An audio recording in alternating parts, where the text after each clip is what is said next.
বাংলাদেশের যত নেতা আছে, যত নেতা, প্রত্যেকটা নেতার চরিত্র কি আসলে ফুলের মতো, নাকি যে যত গুনাহ করে ইলেকশনে দাঁড়াইলে সব নেতার চরিত্র ফুলের মতো পবিত্র হয়ে যায়? হ্যাঁ, আমি আমার দোষটা আগে নেই। বাংলাদেশে শুধু আলেম নয়, প্রত্যেকটা মানুষের ভিতরে টুকটাক ভেজাল আছে। সেটা আলেম হোক, জালেম হোক, ব্যবসায়ী হোক, দোকানদার হোক, ডাক্তারের ভিতরেও বিভিন্ন শ্রেণী পেশার, পুলিশ, মিডিয়ার, আর্মি, সকল শ্রেণী পেশার মানুষের ভিতরে টুকটাক ভেজাল। একেবারে নির্ভেজাল কেউ নয়। তবে ওলামায়ে কেরামের ভিতরে ভালো ওলামায়ে কেরাম আছে, অর্থাৎ খারাপ ওলামায়ে কেরাম থাকার কারণে ভালো ওলামায়ে কেরামের কদর এখনো বাংলাদেশে আছে। কথা কোন ঠিক না? দিনের কদরটা কেন? এই যে দিনের যে সূর্য আলো দেয়, এই দিনের কদরটা শুধুমাত্র রাত্রি হওয়ার কারণে। যখন আমি রাত্রিবেলায় ঘুমায় যাই, সারা দেশ অন্ধকার হয়ে যায়, সকালবেলায় সূর্য হইলে রাত্রি শেষ হয়ে সূর্য যখন আলোকিত হয়, এই দিনের কদরটা থাকার একমাত্র কারণ রাত্রির অন্ধকার আছে, এর জন্য দিনের কদর আছে। কথা ঠিক না? ঠিক এমনি ভালো ডাক্তার যেমন আছে, খারাপ ডাক্তারও আছে। খারাপ ডাক্তারের জন্য ভালো ডাক্তারের কদর। ঠিক এমনি খারাপ নেতা আছে বিদায় মানুষ নেতা বাছাই করার সময় ভালো ভালো নেতা বাছাই করে, এর জন্য খারাপ আছে বিদায় ভালোর কদর আছে। তবে আমি ওইদিকে যাচ্ছি না, শুধু এতটুকু বলবো, আমার বাংলাদেশে যত নেতা আছে সকল নেতার চরিত্র কি ফুলের মতো পবিত্র? আমি একটা প্রোগ্রামে গেছিলাম এক জায়গায়, আমি এলাকার নাম বলছি না। ওই এলাকায় প্রোগ্রামে যাই বলছি যে ভাই, সকল এলাকার নেতার চরিত্র কি ফুলের মতো পবিত্র কিনা? এখন এই স্লোগানটা তো আমাদের ইলেকশনের সময় সকলের জবান দিয়ে বের হয়। এখন যেই নেতার চরিত্র আসলেও ঠিক না, এখন নেতার চরিত্র সম্পর্কে এতটুকু বলি শুধু, মানে যেই নেতা সম্পর্কে জিজ্ঞাসা করছি, উনি কমিটির লোক আমাদের বলছে যে হুজুর, আমাদের এলাকার যেই নেতা চরিত্র ফুলের মতো হওয়া তো দূরের কথা, আমাদের এলাকার যেই নেতা ইনি হইল টয়লেট খাওয়া নেতা। জোরে কন, কি খাওয়া? আমি কিন্তু কোন নেতার নাম কইছি? এখন বললাম যে ভাই, মানুষ আবার টয়লেট কেমনে খান, কেমনে খায়? হুজুর কেমনে খায় এটা বুঝাই। কেমনে? সরকারের পক্ষ থেকে কিছু টাকা আসছিল, মসজিদে, মাদ্রাসা এবং কবরস্থানে 3 জায়গায় 3টা টয়লেট নির্মাণ করে দিবে, নেতার মাধ্যমে টাকা আইছে সরকারের পক্ষ থেকে। তো আমাদের যেই নেতা একটা টয়লেট মসজিদেও দেয় নাই, মাদ্রাসায় দেয় নাই, কবরস্থানেও দেয় নাই, এই 3 টয়লেটের টাকা বেড়া একলা মাইরা খাইছে। এখন যেই বেটা টয়লেটের টাকা মাইরা খায়, ওই বেটা কি খাওয়া নেতা? কথা কন, কি খাওয়া? এখন এই যে টয়লেট খাওয়া নেতাও যদি ইলেকশনে দাঁড়ায় যায়, সেই সময়ও পাবলিকের স্লোগান একটাই, আমার নেতার চরিত্র। কথা কয় না?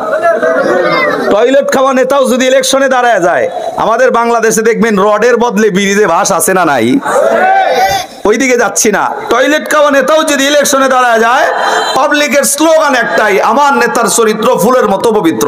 একটা কথা আওয়াজ দিবেন যদি কথা বুঝে থাকেন, যেই নেতা টয়লেট খাওয়া নেতা, যেই নেতা গরিব দুঃখী মানুষের হক নষ্ট করে, যেই নেতা মানুষের জনগণের হক নষ্ট করে টাকা মাইরা খায়া ইলেকশনে দাঁড়ায়, ওই সময় যদি পাবলিক বলে আমার নেতার চরিত্র ফুলের মতো পবিত্র, তার নামে ফুলের মতো পবিত্র, এই আওয়াজ যদি তার নামে মিথ্যা সাক্ষীটা দেয়, এই কথাটা কি যদি সে সত্যি ফুলের মতো পবিত্রবান নেতা না হয়, তার নামে এই সাক্ষী দিলে সাক্ষীটা সত্য হবে না মিথ্যা হবে?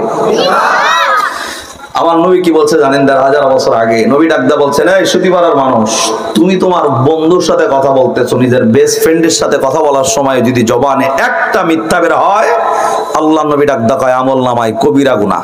নাউজুবিল্লাহ কোন? বন্ধুর লগে মশকরা কইরা মিথ্যা বললেও কবিরা গুনাহ হয়। শুধু এখানেই নয়, হাদিস শরীফের বর্ণনায় আরো এসেছেন।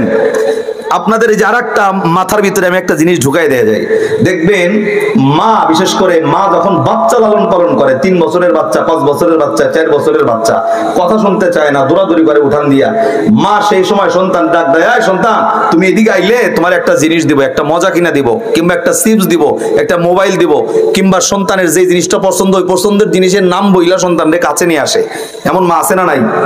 দৌড়াদৌড়ি করার সময় মনে করেন সন্তান ওইখানে খেলতেছে, আপনি বললেন যে এই সন্তান তুমি এখানে আসলে তোমার মোবাইল দিব।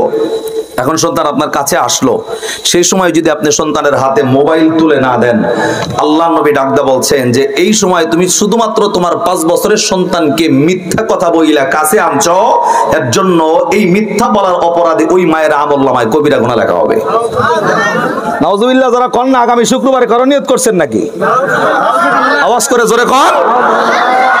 যেই মা সন্তানদেরকে বোগা দিয়া কথা বইলা সন্তানদের কাছে আইনা মিথ্যা বলে, ওই জিনিসটা দিল না, এটা যদি আমলনামায় কবিরা গুনাহ লেখা হয়, নেতার চরিত্রই ঠিক নাই, সেই চরিত্রের সার্টিফিকেট দিলে কবিরা গুনাহ হওয়ার সম্ভাবনা আছে না নাই?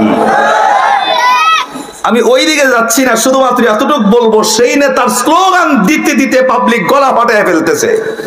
সেই নেতার নামে স্লোগান দিয়া পাবলিক গলা ফাটায় ফেলে, অথচ আল্লাহর নামের কথা বলতে গেলে, তাকবীরের আওয়াজ দিতে গেলে পাবলিকের জবানে তাকবীরের আওয়াজ নাই। ভাই, পৃথিবীর জমিনে আল্লাহ যদি আপনার উপরে একবার রাগ করে, এই সুতিপাড়ার মানুষ, জবান আমি আল্লাহ তোমারে দিয়েছি, আমি আল্লাহ খাওয়াইতেছি, আমি আল্লাহ পড়াইতেছি, অথচ আমি আল্লাহর দেওয়া জবানে আমি আল্লাহর নাম নাই কেন? আল্লাহ এটা বলে একবার আসমান থেকে যদি মাইন্ড কইরা আপনার আমার জবানটা একটা মাসের জন্য বন্ধ করে দেয়, বলেন তো ভাই, আল্লাহ জবান বন্ধ করে দিলে পৃথিবীর জমিনের এমন কোন শক্তি আছে, কোন নেতা পারবো, কোন ডাক্তার পারবো নি আপনার জবান ভালো করতে? যারা কথা আস্তে কোন ভাবতেছেন যে হুজুর আল্লাহ জবান বন্ধ করলে কালকে আমেরিকা যাবো চিকিৎসা হওয়ার লিগা, আল্লাহ জবান বন্ধ করলে আমেরিকার ডাক্তার পারবো জবান ভালো করতে? আপনাদের কি মনে হয় সুতিবার আমার সামনে যারা বসছেন, এতগুলা মানুষের জবান আল্লাহ কি বন্ধ করতে পারবে? তিনজনে না করে কয় পারবো নি? যেই পরিমাণ আওয়াজ ভাবতেছেন যে হুজুর পারবো, কিন্তু আল্লাহর হয়তো 2-3 মাস সময় লাগতে পারে। আরে কতক্ষণ লাগবো নি? 1 মাস লাগবো? 2 মাস? 1 মাস? 15 দিন? 1 সপ্তাহ তো লাগবোই। কয়দিন লাগবো? 1 ঘন্টা লাগবো নি? 1 সেকেন্ড? 1 সেকেন্ড কি করবে না? 1 সেকেন্ডও লাগবে না। কার কথা? এই বিশ্বাস আছে নাকি? আল্লাহ যে 1 সেকেন্ডে জবান বন্ধ করতে পারবে, কে কে বিশ্বাস করেন হাত তোলেন তো। এমনি এমনি খালি সবাই তুলছে, আপনি তুলতেছেন এই ভাব নিয়ে না, অরিজিনালি বিশ্বাস করেন আল্লাহ সেকেন্ডের আগে জবান বন্ধ করতে পারবে তো? জোরে কোন পারবো নি? আল্লাহ এই হাতগুলা কবুল করেন। এই হাত নামায়েন না, জোরে আমিন কোন। যারা হাত তুলছেন, এই হাত তোলা মানুষদেরকে পবিত্র কোরআনে 1500 বছর আগে আল্লাহ একটা আয়াত নাজিল কইরা এই হাত তোলা মানুষদেরকে আল্লাহ ইমানদার বলে ডাক দিছে। খুশি হইলে এবার সুবহানাল্লাহ জোরে। এবার হাত নামান। যদি বলেন হুজুর হাত তুললাম, তাতে 1500 বছর আগে আল্লাহ ইমানদার বলে ডাক দিল, কোরআনের কোন জায়গায়? আপনি বিশ্বাস করেছেন আল্লাহ চাইলে আপনার জবানটা মুহূর্তের ভিতরে বন্ধ করতে পারে, এটা বিশ্বাস করে আপনি হাত তুলেছেন। এটার ব্যাপারে 1500 বছর আগে একটা কোরআনের আয়াত আল্লাহ পাক রব্বুল আলামিন নাজিল করেছেন। পবিত্র কোরআনে 30টা পারার ভিতরে 114টা সূরা, তার ভিতরে সবচেয়ে বহুল পরিচিত একটা সূরা আছে, যেই সূরার নাম সূরাতুল ইয়াসিন। জোরে বলেন কি সিন? নাম শুনছি না জীবনে? আপনি হাত তোলা মানুষ যে ইমানদার, এটার প্রমাণ আল্লাহ পবিত্র কোরআনে সূরাতুল ইয়াসিন 23 নম্বর পারা 4 নম্বর পৃষ্ঠার 11 নম্বর লাইনের 82 নম্বর আয়াত। আবারও বোঝেন, আপনি যে ইমানদার, এটার প্রমাণ আল্লাহ পবিত্র কোরআনে দিয়েছেন হাত তোলা মানুষগুলা। সূরার নাম সূরাতুল 23 পারা 4 পৃষ্ঠার 11 নম্বর লাইনের 82 নম্বর আয়াত আল্লাহ নাজিল করে। আজকের এই সুতি পাড়ার মানুষ যারা মালিকের উপর বিশ্বাস করে সেকেন্ডের আগে জবান বন্ধ করতে পারবে, এই আত্মবিশ্বাস নিয়ে যারা হাত তুলেছে, যারা 1000 বছর আগে আল্লাহ কোরআনের আয়াত নাজিল করে তাদেরকে ইমানদার বলে ডাক দিয়েছেন। আরে ভাই সুবহানাল্লাহর আওয়াজ আসতে হয়, চিল্লা সুবহানাল্লাহ শোনায় দেন। আল্লাহ কোন আয়াতটা নাজিল করছে আমি তেলাওয়াত করে শোনাই, দিল লাগান। আল্লাহ বললেন বিসমিল্লাহির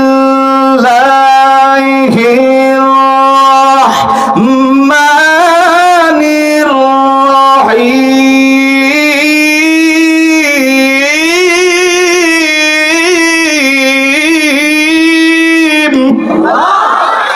আর একটু জোরে খান আল্লাহু আকবার।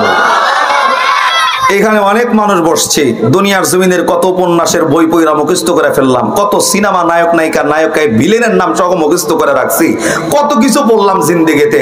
মুসলমান নাম, মাথায় টুপি মাথায় দিয়ে মাঝে মধ্যে নামাজও পড়ি, কিন্তু আফসোসের বিষয় হলো মুসলমান হওয়ার পরেও, 14 গোষ্ঠী মুসলমান হওয়ার পরেও, মুসলমানের ঘরে জন্ম নেওয়ার পরেও এখনো পর্যন্ত হাজারো মুসলমান আছি, সব জানলেও আল্লাহ তাআলার পবিত্র কোরআন তেলাওয়াত করতে পারি না, এমন মুসলমান আপনাদের এই সুতি পাড়া সহ সারা বাংলাদেশে আছে না নাই? তবে আপনাদের জন্য আমি আল্লাহর পক্ষ থেকে একটা সারপ্রাইজ নিয়ে আসছি, একটা পুরস্কার। আল্লাহ ডাক দেয়, সুতিপাড়ার মানুষ, কোরআন যদি নাও জানো, পড়তে যদি নাও পারো, তোমার সামনে কেউ যদি কোরআনটা পড়ে, তুমি শুধুমাত্র মনোযোগ লাগায় কোরআন শুনবা। আল্লাহ ডাক দেয়, আমি ধলেশ্বরী পড়লে যেই নাকি, মাগার আপনি শুধুমাত্র মনোযোগ লাগায় শুনলেও আপনার আমলনামায় সেই পরিমাণ নাকি। এটার ব্যাপারে অনেক আলোচনা আছে, আমি পড়লে যেই নিকে হবে শুনলেও সেই নেকি। এবং আল্লাহু আকবার, এটা তেলাওয়াত শুনে আল্লাহু আকবার বললে বহুত ফায়দার ভিতরে এমনও ফায়দা আছে, কোরআন শুনে আল্লাহু আকবার বললে আল্লাহ পিছনের সগীরা গুনাহ মাফ করে। কিয়ামতে এই কোরআনটা আপনার আমার বন্ধু হয়ে যাবে আল্লাহু আকবার বলার কারণে। 3 নাম্বার, এই কোরআনটাই আপনার আমার জন্য সাক্ষী দিয়ে মালিকের জান্নাত পর্যন্ত পৌঁছে দিবে। এরকম বহু ফায়দা আছে, ওই দিকে নয়। শুধু আমি আজ বক্তা নয়, যে কোনো ওলামায়ে কেরাম স্টেজে কোরআন পড়লে আল্লাহু আকবার মহব্বতটা লাগায় বলবো তো ইনশাআল্লাহ। আপনি ইমানদার কিভাবে? আল্লাহ আপনাকে কোন আয়াতের ভিতরে ইমানদার বলেছেন হাত তোলার বরকতে। সূরার নাম সূরাতুল 23 পারার 4 পৃষ্ঠার 11 নম্বর লাইনের 82 নম্বর আয়াত, আবার দিল লাগা। বিসমিল্লাহির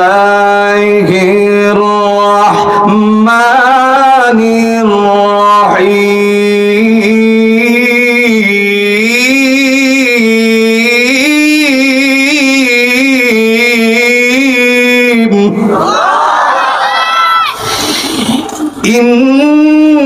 ইন্নামা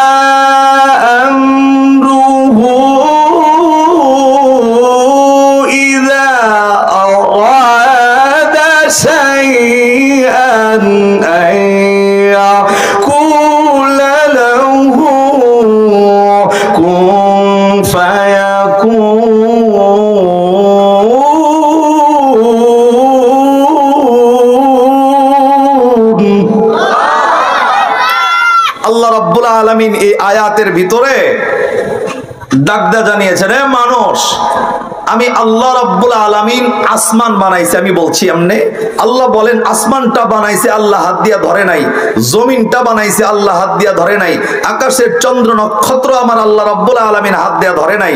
আল্লাহ ডাক দকায় কুন এবং ফায়াকুন বলার সাথে সাথে আমি আল্লাহ রাব্বুল আলামিন সবকিছু সৃষ্টি করেছি। যেই আল্লাহ হাত দিয়া না ধইরা এত বড় বিশাল আসমান জমিন সহ পৃথিবীর সব কিছু মুহূর্তের ভিতরে সৃষ্টি করতে পারে, সেই মালিকই চাইলে মুহূর্তের ভিতরে এই আসমান জমিন সহ তামাম পৃথিবীটা শুধু ধ্বংস নয়, আপনার আমার জবান তো আল্লাহর কাছে কোনো কিছুই নাই, 4-5 জন মানুষের জবান। আল্লাহ চাইলে এই তামাম পৃথিবীর মানুষের জবান একসাথে বন্ধ সহ এই পৃথিবীটাকে মুহূর্তের ভিতরে উলট পালট করে দেওয়ার ক্ষমতা পাওয়ার মালিকের আছে না নাই? এর জন্য আল্লাহ চাইলে মুহূর্তের ভিতরে যেমন সবকিছু হয়ে যায়, মুহূর্তের ভিতরে চাইলে ধ্বংস করে দেওয়ার পাওয়ার ক্ষমতা আছে কার? কোন হিন্দু বিশ্বাস করবে না যে আল্লাহ চাইলে মুহূর্তের ভিতরে মানুষের জবান বন্ধ করতে পারে। কোন বৌদ্ধর বিশ্বাস নাই, কোন খ্রিস্টানের এই বিশ্বাস নাই, কোন নাস্তিকের এই বিশ্বাস নাই। এই বিশ্বাস আছে কার ভিতরে? ঈমান আছে যার। কথা কোন ঠিক না? আর আমরা যারা হাত তুলেছি মানে ইমানদারের পরিচয় দিয়েছি যে চাইলে মালিক মুহূর্তের ভিতরে জবান বন্ধ করে দেওয়ার ক্ষমতা আছে তো ইনশাআল্লাহ। সেই আল্লাহ যদি জবান বন্ধ করতে পারে, নেতার নামের স্লোগান আজকে চলবে না, জিকির চলছে মালিকের নামের আওয়াজে। কালেমা যদি পড়তে হয়, জবান যদি খুলতে হয়, এই জবান মালিকের নামেই খুলবো। প্রয়োজনে আল্লাহর নামের জবান খুলতে গিয়া সাহাবায়ে কেরাম যেমনে কালেমা পড়তে গিয়া যখন শাহাদত বরণ করেছেন, নবী যখন তায়েফের ময়দানে এই কালেমার কথা বলতে গিয়া আমার নবী যখন রক্তাক্ত হয়েছেন, এখনো পর্যন্ত এই কালেমার কথা বলার কারণে ওলামায়ে কেরাম জেলখানার ভিতরে বন্দী আছে। আর আপনি আমি ঘরের ভিতরে আর কতদিন? আর ঘরে বসে থাকার টাইম নাই। মুসলমান আল্লাহর নাম বলবো তো বলবোই, কোন বাতিলের কাছে আল্লাহর নাম বলতে গিয়া পিছপা হব না, মাথা নত করব না। কথা কোন ঠিক না? মালিক তাকবীর, নারে তাকবীর, ইসলামের শত্রুরা নারে তাকবীর। আলহামদুলিল্লাহ আমার ভাইরা, এর জন্য জবান যদি খুলতে হয়, সত্যের পক্ষে মৃত্যুর আগ মুহূর্ত পর্যন্ত ইমানি রক্ত যতদিন পর্যন্ত শরীরে আছে মালিকের নাম বলবো, আল্লাহর কথা বলবো, কোরআনের কথা বলবো, ইসলামের কথা বলবোই বলবো। কোন বাতিলের কাছে মুসলমান মাথা নত করতে পারে না। কথা ঠিক না? এর জন্য জবান খুললে কার নামে? আরে চিল্লা জোরে বলেন কার নামে? তাহলে আলোচনা শুধু আজকের এই মাহফিল নয়, শুধু মাঠে ময়দানে নয়, বাড়িতে বসে থেকেও যেইখানেই আছেন সেইখানে ইসলামের বিরুদ্ধে কথা যদি হয়, নবীর বিরুদ্ধে যদি কথা হয়, কোরআনের বিরুদ্ধে কথা বললে মুসলমান কখনো বসে থাকতে পারে? এর জন্য জবান কার নামে হবে? আর একবার জোরে বলেন কার নামে? দিল লাগান। তাহলে আওয়াজ যদি দিতে হয়, প্রথমে কালেমার কথা বলতেছিলাম, এই কালেমা কি কোনো কমিটি পড়তে বলছে? কালেমাটা কার? কালেমা কে পড়ার জন্য বলেছেন? আল্লাহ বলছেন ইয়া আইয়ুহাল্লাযীনা আমানু যিকুরুল্লাহা যিকরান কাসীরা ওয়াসাব্বিহুহু বুকরাতাও ওয়া আসীলা। এই কালেমা পড়ার ব্যাপারে, মালিকের নামকে ডাকার ব্যাপারে আল্লাহ কিন্তু আরো জানিয়েছেন সূরাতুল বাকারা 2 পারার 2 পৃষ্ঠার ভিতরে আল্লাহ কিন্তু জানিয়েছেন ফাযকুরুনি আযকুরুকুম ওয়াশকুরুলি ওয়ালা তাকফুরুন। আল্লাহরে আপনি ডাকলে আল্লাহ ডাকদা বলছে বান্দা তুমি আমারে স্মরণ করলে আমি আল্লাহ তোমারে স্মরণ করব। সুবহানাল্লাহ।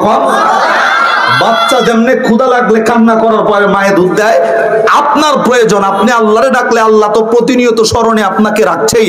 আল্লাহ ডাক ডাকায় বান্দা একবার আমি আল্লাহকে ডাকো, তোমার একবার ডাকে সারা আমি আল্লাহ তোমাকে 10 বার দিব। সুবহানাল্লাহ পড়েন। তাহলে সেই মালিকের নাম যখনই উচ্চারিত হবে আস্তে নয়, জবানটা বের করে আল্লাহকে খুশি করার লক্ষ্যে বলবো তো ইনশাআল্লাহ।